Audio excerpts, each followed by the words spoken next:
Hey there friends, in this video I'm going to show you how you can add your own text and voice channels to your server in Discord.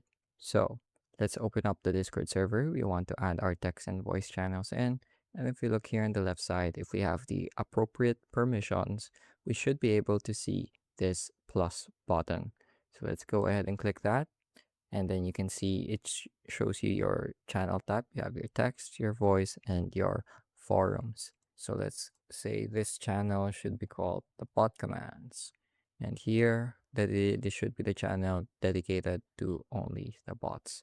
You can also further customize your text channel here in the overview, giving it some topics, activating slow mode, hiding after inactivity, age restriction, and integrations. You can also edit your permissions and invites, but usually you can have these set to sync with a particular category. In this case, it's the text channel. Creating a voice channel is another very similar process. All you have to do is click on the plus, select voice, and then give your channel a name. In this case, I'll call it casual talking.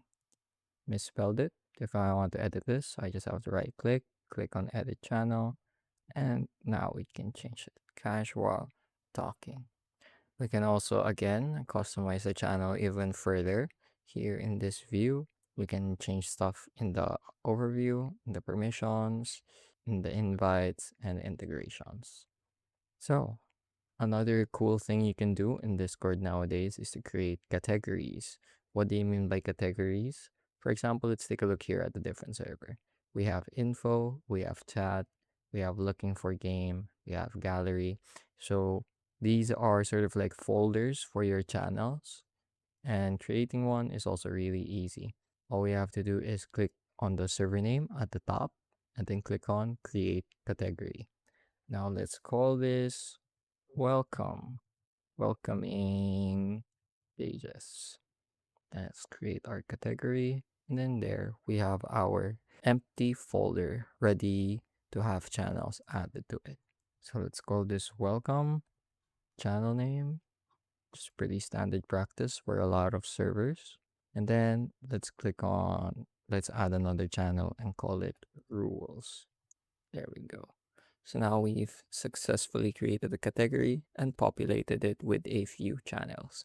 If we want to order this around, for example, I want my welcoming pages to be at the top of the channel list, all I have to do is drag and drop it. And there we go. So that was how to create text and voice channels as well as categories in a Discord server. I hope you were able to learn something new and something useful, and thank you for watching.